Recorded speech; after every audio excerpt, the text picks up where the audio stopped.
Good morning. Happy Tuesday. How are you today? I hope you're doing great. Today is Mercy Watson Thinks Like a Pig, the last part of this book, chapters 14 and 15 for today.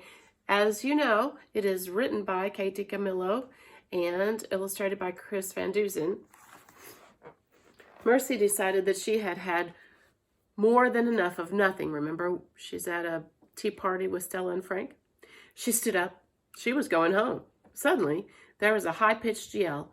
A woman fell from the sky and landed headfirst on the tea table. Oh my goodness, remember who that is that fell out of the tree?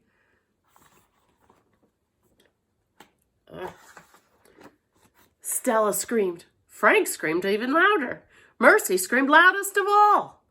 One street over, Mr. Watson and Mrs. Watson heard something. Mr. Watson said, "Do you hear what I hear?"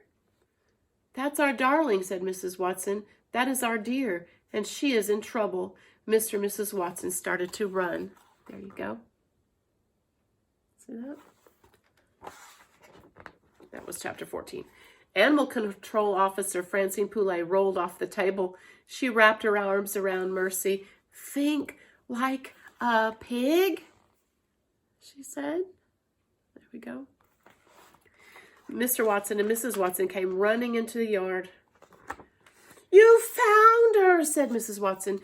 "You are our hero." "You landed right on top of your head," said Frank. "I do feel a little woozy," said Francine. "Maybe you're just hungry," said Mrs. Watson.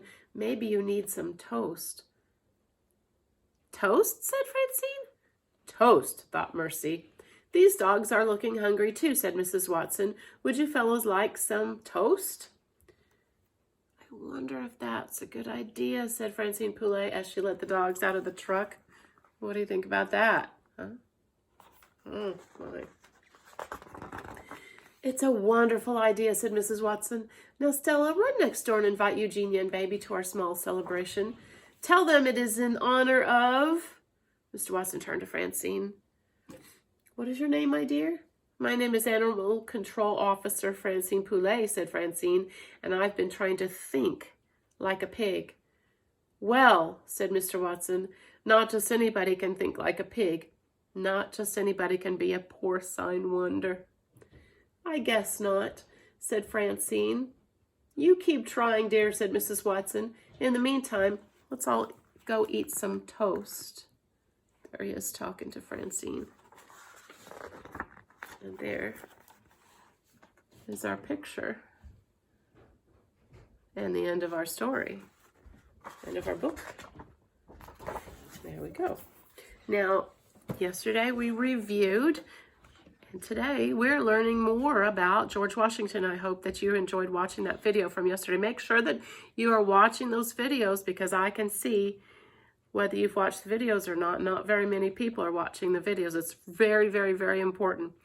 But before we do just a little bit of an introduction into our lesson, I'm going to review some vocabulary. Daring. Say daring. Daring, that's right. That means bold or courageous. Here's our example. The mouse made a daring move and ran right past the cat. Our second vocab word is defeat. Say defeat. Defeat, that's right. It means to beat somebody in a game or a battle. The children were able to defeat the adults at a board game. Our last one is struggled. Say struggled.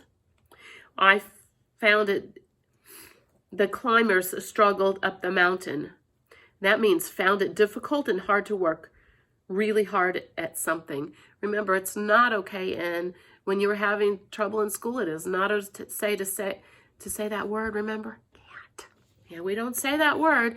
You can say, however, I am struggling with this. That means you're working really hard to get something accomplished. So you can definitely say struggled or I'm struggling, and that's okay. Now, your job, remember, every time we read a CKLA story, you have a job to do, and here's your job. Our title today is called George Washington, Commander-in-Chief. Your job is to predict what's going to happen next. Remember, they've already had just a little bit of fighting. You learned about Paul Revere notifying the army that the British were coming. Remember what's going to happen next. Watch the video that's below this video, and you will find out what happens next. Okay, remember, I love you, and I will see you tomorrow.